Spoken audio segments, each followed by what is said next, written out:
Hey, this is JR, aka The Tourist, and I'm back with another 5-star hotel impression.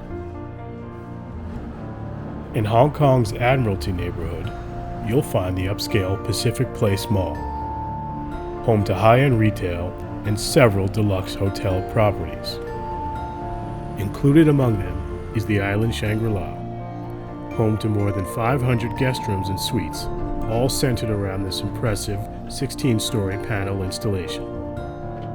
In this video, I'll show you the hotel's grand lobby, give you the rundown on the food and beverage outlets, show you the stylish swimming pool, and more. I'll also talk about the hotel's ongoing renovation.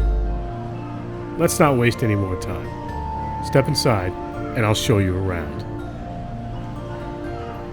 Welcome to the Island Shangri-La. This is not a review, but merely my impression of the property.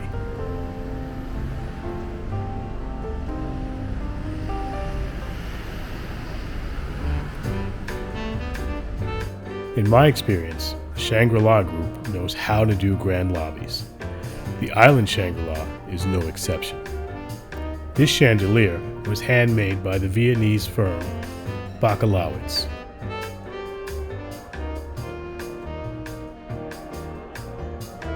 This is one of 2 hotels in Hong Kong operated under the Shangri-La brand.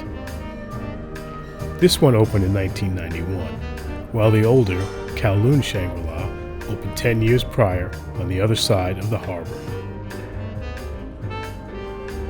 The original design of the hotel, as well as the current renovation, is being handled by the Hong Kong-based firm of Lease Robertson Freeman, who do much of the hotel group's design work. I have mixed feelings about the renovation, but I'll say more about that later. I have no issues with the lobby, which I find quite elegant. On the day I stayed, checking in was a breeze. I showed up early hoping to stash my bags, but turns out my room was already ready. So let's head up and check out the room.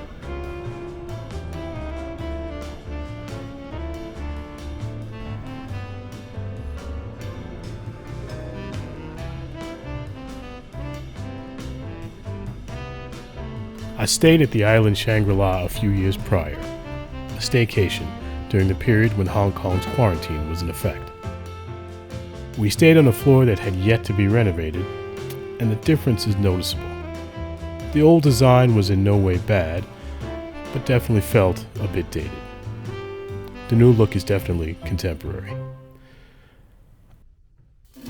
I booked a deluxe peak view room, which is the entry room category. The first thing I noticed is that the room is a bit smaller than I remember the old room being. But it does have nice little touches like this ledge to hold an umbrella and charge your phone. This allows them to do away with an entry table, saving space but not losing the functionality. It's probably the rate that I booked under, but this room has a smaller window than I remember and probably than most of the other rooms. The small window plus the neutral color palette make the room feel a little bit on the drab side. But overall, I don't mind the aesthetics. I try to make my videos anything but drab. If it's working and you like what you see, do consider hitting the like button and subscribing to the channel. I post a new hotel impression every Sunday.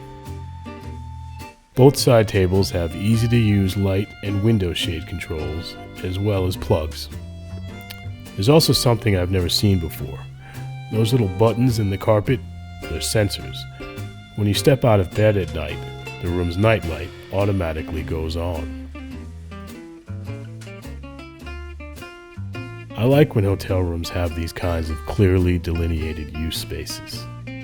This is a nice place to sit and read, or just relax while you're waiting for someone else to get ready.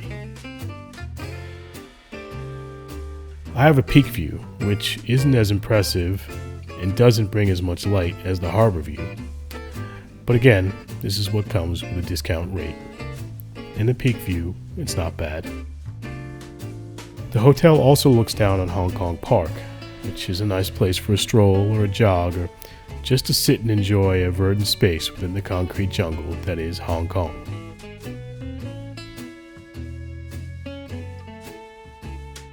This chair is a little low for a work chair, but fairly comfortable, and the desk has plenty of space. And the plugs are in a convenient location as well.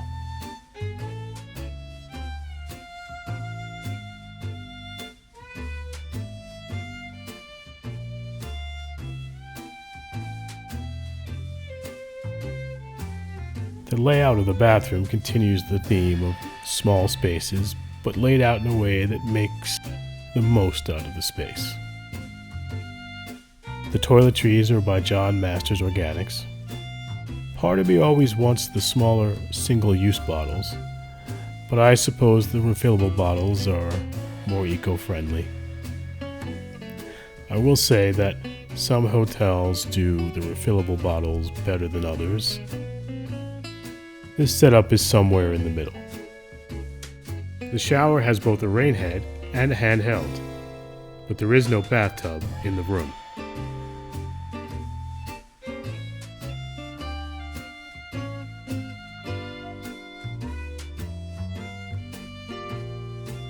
Let's look at the minibar, which has a lot going on. Most importantly, there is a coffee machine, and there are free coffee pods and some teas. As you might expect, the coffee and tea service is very nice. There are a lot of fancy snacks and some teas for sale, but also complimentary bottled water. There is a selection of wine and liquor for purchase, as well as some soft drinks in the fridge. There's also some spare room in the fridge for your water or anything else you might bring from outside. All in all, I don't mind the smaller room size, but the closets could be bigger, and at this price point, the closet should probably have a door. The slippers are good quality. That's nice.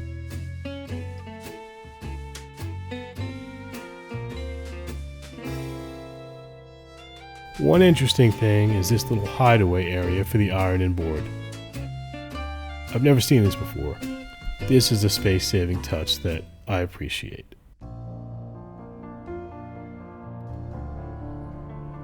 Leaving my room, I noticed this area that I hadn't seen during my last stay at the Shangri-La. Let's go down and have a closer look.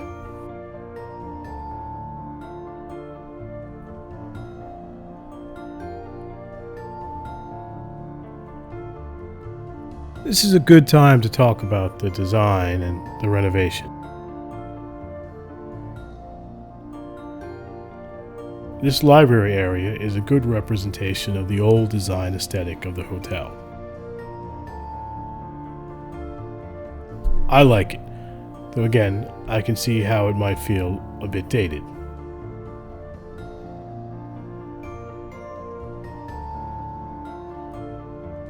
Many of the updates remain faithful to this style, but there are a few points where maybe it gets a little kitschy. Although maybe I'm just being too old-fashioned in my taste. You tell me. Let's go and see the pool.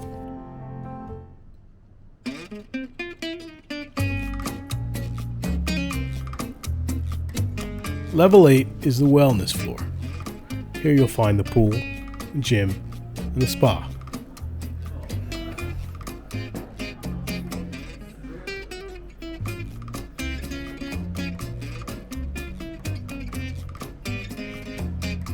The pool is a nice size, with an area for lap swimming, as well as an area for recreational swimming. I could imagine the lap area getting a bit cramped at high tide, but overall I think the pool is an appropriate size.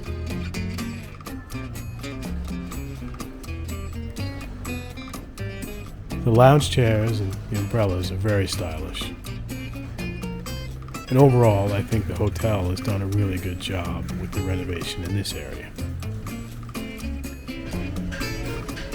But some bits seem maybe a bit too Instagrammable. Does that make sense?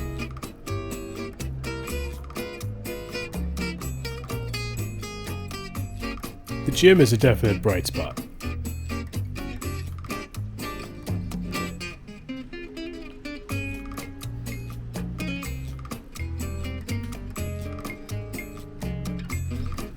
It's well lit and full of both cardio machines as well as strength training equipment, both a mix of machines and free weights.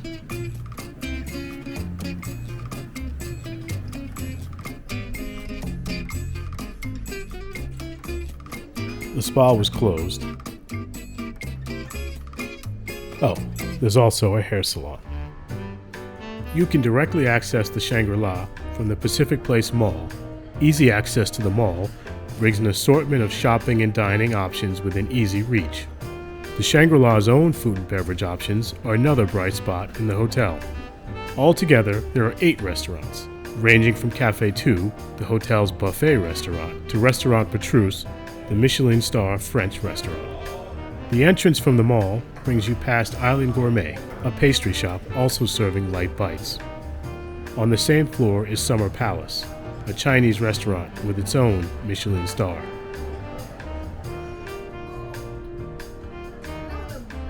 One of my favorite things about the Shangri-La is Café 2 and their buffet. I first came here for a work luncheon and have returned several times.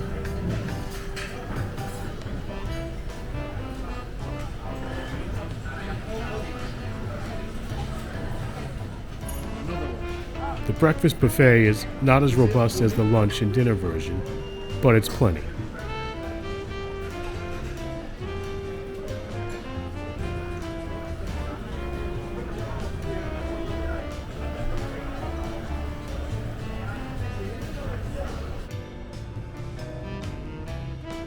A Japanese restaurant, Nadaman, is just around the corner from Café 2.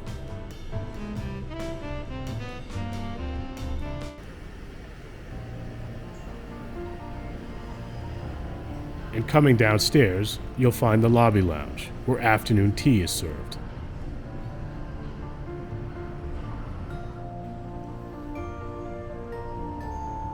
Also on the lobby level is the Lobster Bar and Grill, which has a nice outdoor space that's great for drinks or casual meal.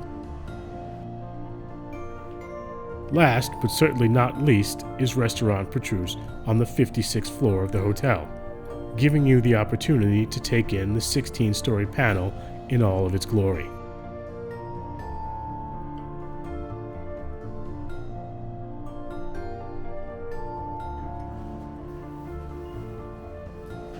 I did ride to the top, but alas, I did not dine at Petrus.